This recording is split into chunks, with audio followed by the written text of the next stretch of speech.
This channel does not promote any violent, harmful, or illegal activities. All content provided by this channel is meant for an educational purpose only. Aniket Mahato Mehboob মণ্ডলদের বক্তব্য যে সরকারের যে প্রতিহিংসামূলক আচরণ সেই আচরণের জায়গা থেকে বিচার প্রার্থী হিসেবে স্বাস্থ্যক্ষেত্রের বিচার প্রার্থী শিক্ষাক্ষেত্রে বিচার প্রার্থী সেই জায়গা থেকে তারা একজোট হয়েছেন।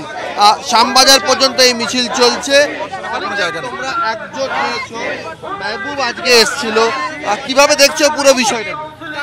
যে জায়গাটাকে দেখার একটু আস্তে আস্তে আস্তে আস্তে দিদি একটু আস্তে যে জায়গাটাকে দেখছি সেটা হচ্ছে এইভাবেই যে আপনারা যদি খেয়াল করে দেখেন যে অন্যায়ের জায়গা, যে অবিচারের জায়গা, যে জায়গাগুলো পশ্চিমবাংলার বুকে তৈরি হচ্ছে সেই জায়গা থেকে সাধারণ মানুষ, সাধারণ যে ক্ষোভ, সেই ক্ষোভ পুঞ্জীবিত হচ্ছে, কমাতে হচ্ছে।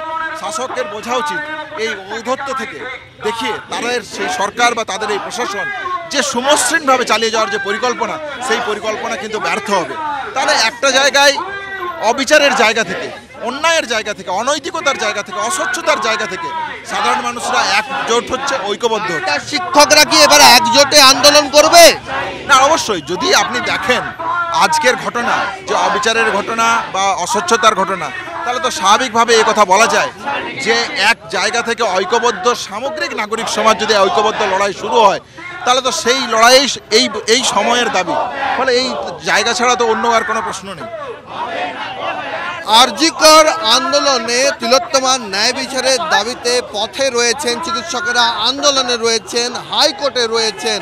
এবার বিচার প্রার্থী যারা চাকরিহারা রয়েছেন, স্কুল সার্ভিস কমিশনে যারা বিচার প্রার্থী রয়েছেন, তারাও সেই ডাক্তারদের মঞ্চে এলেন। তারা বলছেন যে ডাক্তাররা তাদের পাশে দাঁড়িয়েছিলেন, ডাক্তারদের পাশে তারা দাঁড়াচ্ছেন। কোথাও গিয়ে এই বঞ্চনার যে অভিযোগ রয়েছে সেই অভিযোগকে ঘিরেই স্বাস্থ্য, শিক্ষা, শিক্ষক, চিকিৎসক তারা এক সুতোয় গাঁথা পড়লেন। ক্যামেরায় সুমিতের সঙ্গে সৌরভ দত্ত, টিভি9 বাংলা, কলকাতা।